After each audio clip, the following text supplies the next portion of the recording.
Engrandecido seja Deus pela sua excelsa misericórdia para com o ser humano.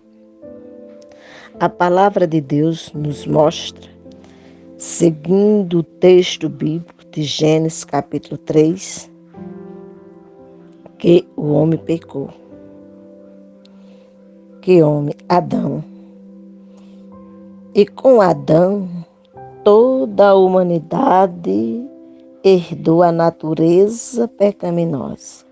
Quando a gente olha em Romanos, no capítulo 3, nós vamos contemplar o Senhor usando o apóstolo Paulo para nos dizer que todos pecaram e destituídos estão da glória de Deus. Que não há um justo, nenhum sequer. Mas quando a gente olha ainda em Romanos capítulo 6, nós vamos encontrar a colocação também feita pelo apóstolo Paulo, que o salário do pecado é a morte, mas o dom gratuito de Deus é a vida eterna em Cristo Jesus, o Senhor. E aí vem a indagação. Como podemos ser perdoados e viver para Deus?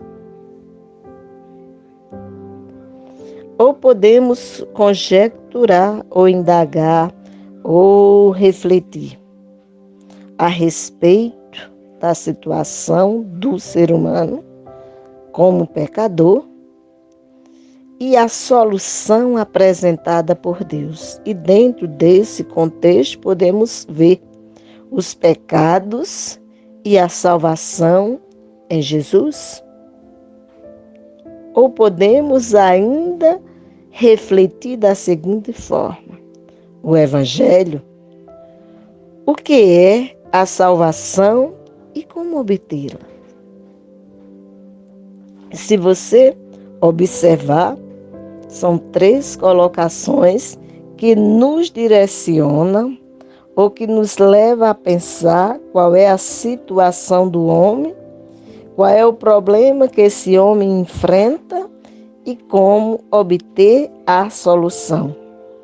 Quando eu olho para a indagação, como podemos ser perdoados e viver para Deus, eu estou vendo um estudo apresentado pela Bíblia de Estudo com infográficos.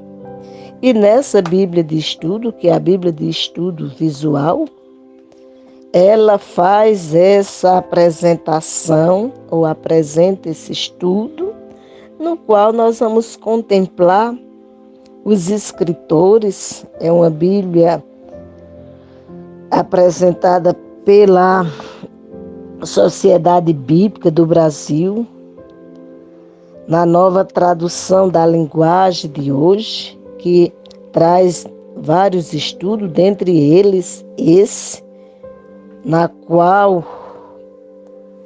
a Bíblia apresenta a questão que o homem enfrenta com relação ao seu relacionamento com Deus, se este tem ou não relacionamento com Deus, e se a gente parte do que apresenta o profeta Isaías no capítulo 59, versos 1 e 2, ele vai mostrar que Deus não tem o seu ouvido agravado, nem a sua mão encolhida para nos ouvir, mas o que separa o homem de Deus são os seus pecados. Seguindo a leitura dessa situação e observando o que diz o apóstolo João em 1 João 9, ele diz: se confessarmos os nossos pecados, ele é fiel e justo para nos perdoar os pecados e nos purificar de toda injustiça. Olhando para o contexto do estudo, como podemos ser perdoados e viver para Deus, todas as pessoas são pecadoras e precisam de perdão.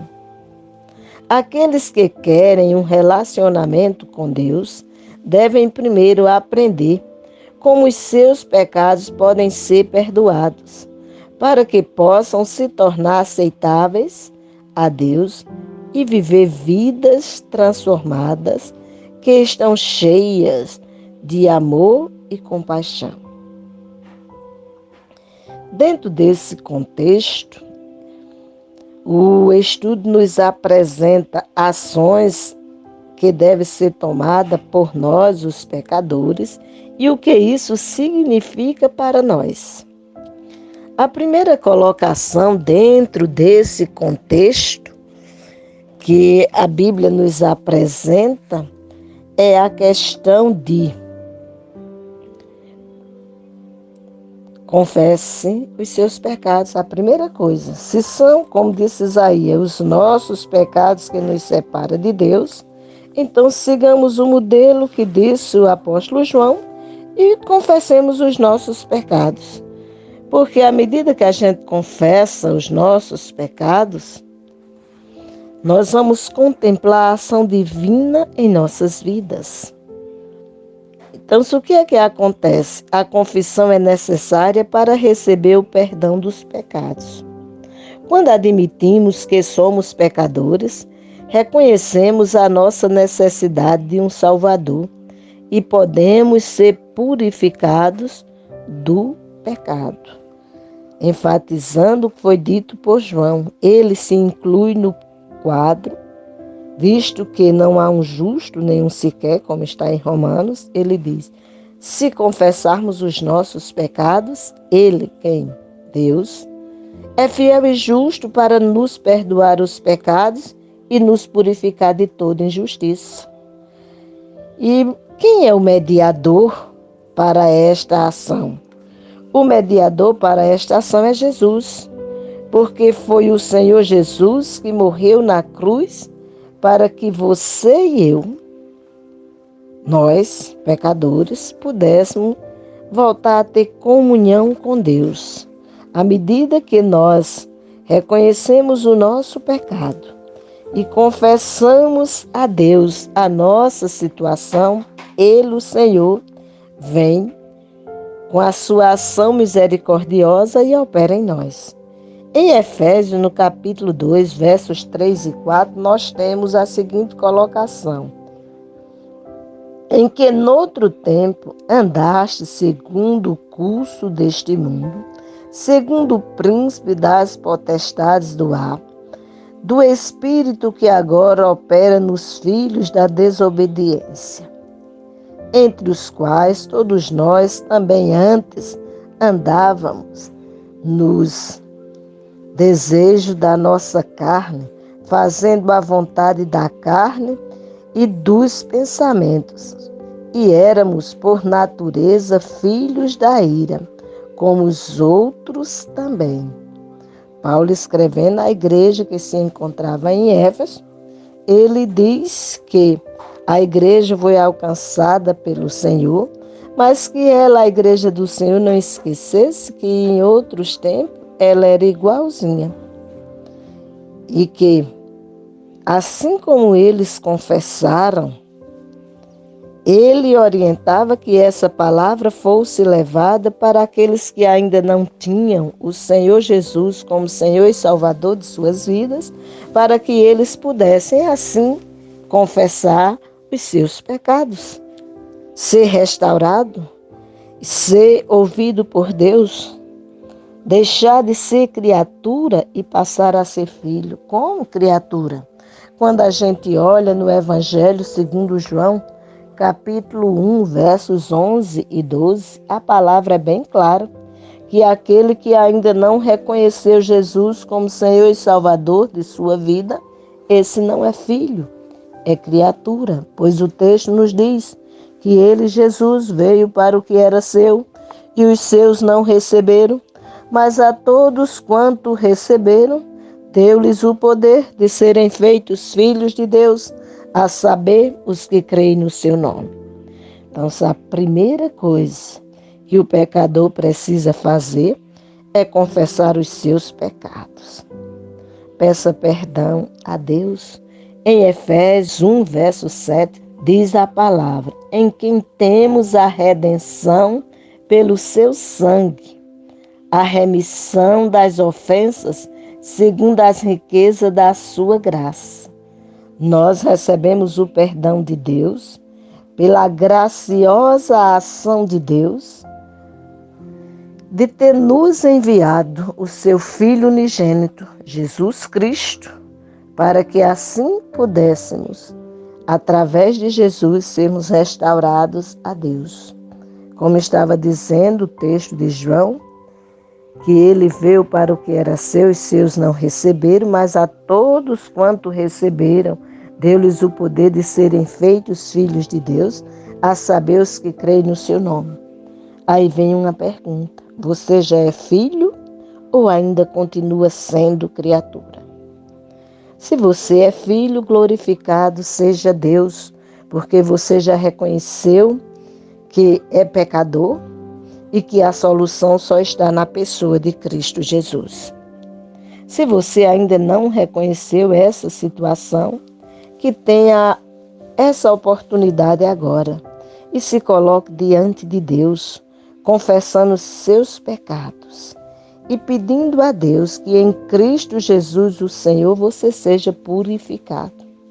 Porque a palavra do Senhor nos diz em Isaías 1,18 que se o nosso pecado estiver vermelho como a escarlate, à medida que nós confessamos e Ele, Deus, passa sobre nós o sangue do Cordeiro, nós ficaremos mais alvo do que a neve e mais branco do que a lã.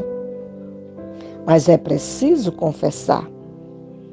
É preciso reconhecer que o que você e eu fazemos não nos coloca na presença de Deus se nós não tivermos na pessoa de Cristo Jesus. Pois Isaías 64:6, ele diz que os nossos atos de justiça diante de Deus, sem a presença de Jesus, é como trapo de imundícia. Peça perdão a Deus. Quando você pede perdão, você, como a gente leu em Efésios capítulo 1, verso 7, ainda pode ler Atos 2:23 ou Hebreus 10:10. A gente vai perceber que o que significa isso para nós? Ninguém merece o perdão de Deus, mas quando pedimos, Ele dá o seu perdão livremente por causa do seu amor e da sua graça. Não esqueça que Jesus morreu na cruz para tirar o castigo que nós merecemos pelos nossos pecados. Aceitar e crer nesta verdade nos permite ser perdoado. Quando a gente lê o capítulo 53 de Isaías, nós vemos o que é descrito a respeito de Jesus e do que Jesus vinha para fazer em o nosso lugar. Nós somos justificados diante de Deus mediante a ação gloriosa que Jesus fez lá na cruz. Experimente o renascimento. Quando a gente lê o Evangelho de João no capítulo 3, que é um diálogo entre Nicodemos e Jesus, uma das coisas que Jesus diz àquele doutor da lei era que era necessário ele nascer de novo. E aquele doutor da lei ficou preocupado, dizendo em si mesmo: como pode um homem velho voltar ao ventre da mãe e nascer de novo? E o Senhor Jesus disse a ele: quem nasce da carne é carne. Agora, quem nasce da água e do Espírito, esse sim nasce para Deus. Além do texto de João, você pode ainda ler em 2 Coríntios 9:8, Tito 3, de 3 a 7, 1 Pedro, capítulo 1, verso 3 e verso 23. As pessoas que colocam sua confiança em Jesus Cristo como seu Salvador são renascidas, são salvas para a nova e eterna vida com Deus. Assim como Cristo foi restaurado da morte para a vida pela sua ressurreição, os cristãos são restaurados para a vida em Cristo por meio do renascimento. Aqueles que renascem recebem poder do Espírito Santo para viver uma vida transformada. Veja que ao cristão, o Senhor Jesus diz que eles são templo do Espírito Santo. 1 Coríntios, capítulo 6, verso 19, o apóstolo Paulo, escrevendo à igreja de Corinto, faz essa colocação. Não sabeis vós que sois templo do Espírito Santo de Deus? É templo do Espírito Santo de Deus, porque o Senhor Jesus disse, é necessário que eu volte ao Pai e vos envie o Consolador. E o Consolador é o Espírito Santo. O Espírito Santo habita naquele que reconhece que Jesus é Senhor e Salvador de sua vida. Ele terá uma nova história, porque aquele que está em Cristo, nova criatura é, as coisas velhas já passaram e eis que tudo se fez novo. Está em 2 Coríntios, capítulo 5, verso 17. Aceite o amor de Deus. Nós vemos em Romanos capítulo 8, verso de 31 a 39, que nesse texto nos mostra que nenhuma condição separa o homem de Deus quando este está por trás da cruz de Cristo. Não vai ser a fome, não vai ser a angústia, não vai ser a perseguição, não vai ser as potestades do ar, não vai ser o presente, não vai ser o porvir, não vai ser a altura, não vai ser a profundidade, nada vai separar esse homem de Deus, porque ele é apresentado a Deus através de Jesus. Além disso, desse texto de Romanos, você ainda pode ler outro texto, por exemplo, em 1 João capítulo 4, versos de 15 a 18. E o que significa isso para nós? Significa que o amor de Deus traz salvação àqueles que confiam nele, não precisam temer o mal ou o julgamento. Não há nada, nem mesmo a morte, que pode nos separar do amor de Deus. Jesus disse que aquele que o Pai lhe deu de presente, de forma nenhuma ele lança fora. Jesus te dá a oportunidade de você se chegar a Deus, pois diz a palavra no Evangelho de João, capítulo 3, verso 16, o seguinte: porque Deus amou ao mundo de tal maneira que deu o seu Filho unigênito, para que todo aquele que nele crê não pereça, mas tenha a vida eterna. Você tem crido em Deus através da pessoa de Jesus? Se você tem crido desta forma, você está no caminho certo. Jesus disse em João 14,6, eu sou o caminho, a verdade e a vida. Ninguém vem ao Pai a não ser por mim. Só quem te apresenta a Deus é Jesus, porque foi Ele quem disse lá na cruz ao Pai, tudo está consumado. Ele, Jesus, concretizou o que foi dito a respeito dele em Isaías capítulo 53. Ame a Deus. Ame a Deus da forma certa. Quando você lê o texto lá no Evangelho segundo Marcos, capítulo 12, verso 30, você vai contemplar o evangelista Marcos lhe dando a orientação correta de como amar a Deus. Diz o texto o seguinte: amarás, pois, o Senhor teu Deus de todo o teu coração e de toda a tua alma e de todo o teu entendimento e de todas as tuas forças. Este é o primeiro mandamento. É que o ser humano ame a Deus acima de todas as coisas e ame a Deus da forma correta, de todo o coração, de toda a sua alma, de todo o entendimento e de todas as suas forças. Exalte e glorifique ao Senhor. Ainda neste mesmo Evangelho, no capítulo 14, nos versos de 21 a 24, temos a seguinte colocação: na verdade, o Filho do Homem vai, como dele está escrito, mas ai daquele homem por quem o Filho do Homem é traído. Bom seria para o tal homem não haver nascido. E comendo eles, tomou Jesus pão e abençoando o partiu e deu-lhe e disse: tomai e comei, isto é o meu corpo. E tomando o cálice e dando graça, deu-lhe, e todos beberam dele. E disse-lhe: isto é o meu sangue, o sangue do Novo Testamento, que por muitos é derramado. Não diz a palavra que Jesus morreu por todos. Jesus morreu por muitos.